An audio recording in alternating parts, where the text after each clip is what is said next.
ছোট মহিলাটা আছে তুমি যে ই করতে পারো, স্টেটমেন্ট দিল তো একজনকে, সাংবাদিক ছিল একটা, ওখানেই আছে আশেপাশে, না চলে গেল।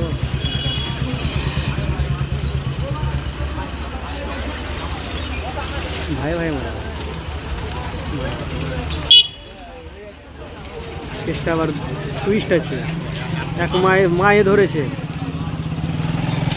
এক ভাইয়ের হয়ে।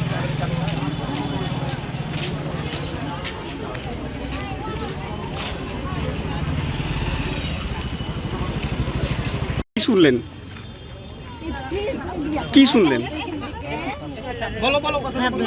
আমার স্বামীকে কেটে ফেলে দিয়েছে। কে কেটেছে? আমার দেওর। কি কারণে কাটলো? আমার শাশুড়ি আমার যা ধরেছিল, আর কারণ একটু জায়গা নিয়ে ও বলছিল 3 ফুট ছাড়ো, আর ও বলছে ছাড়বো না, দিয়ে ঝামেলা মিটে গেছিল। ও সুযোগ বুঝে নিচ্ছিল, ও দুয়ার দিয়ে যাচ্ছিল, আর পেছন থেকে হ্যাঁসের কপ দিয়ে কপিয়ে কেটে ফেলেছে। আমার শাশুড়ি যা ধরেছিল,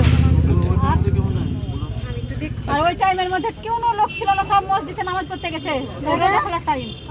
আর সেই টাইমে সুযোগ বুঝে কেটেছে। আমি ছুটতে ছুটতে আওয়াজ পেয়ে আমি ছুটতে যাই, আমি হাইসাকে ধরেছি, আমার হাইসাতে হাত কেটে গেছে। আচ্ছা, কে কাটলোটা কে? আমার দেওর। কি নাম ওর? ইউসুফ শেখ। আর যাকে কেটেছে ওর নাম কি? আপনার স্বামীর নাম কি? জরুর শেখ। কোথায় বাড়ি আপনাদের?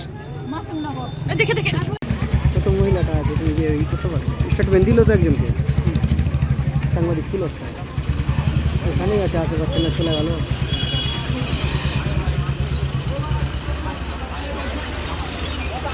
ভাই ভাই মারা কেসটা আবার সুইচটা ছিল, এক মায়ে ধরেছে, এক ভাইয়ের হয়ে।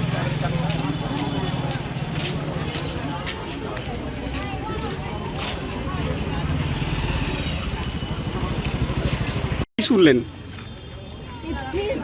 কি শুনলেন?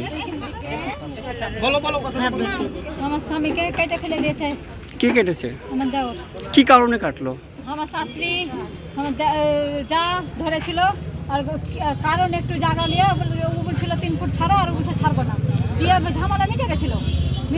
ও সুযোগ বুঝে নিচ্ছিল, ও দুয়ার দিয়ে যাচ্ছিল, আর পেছন থেকে হ্যাঁসের কপ দিয়ে কপিয়ে কেটে ফেলেছে। আমার শাশুড়ি যা ধরেছিল,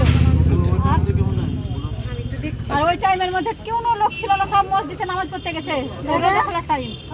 আর সেই টাইমে সুযোগ বুঝে কেটেছে। আমি ছুটতে ছুটতে আওয়াজ পেয়ে আমি ছুটতে যাই, আমি হাইসাকে ধরেছি, আমার হাইসাতে হাত কেটে গেছে।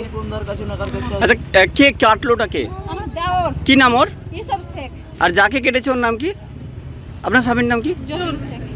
কোথায় বাড়ি আপনাদের? মাসুমনগর। দেখে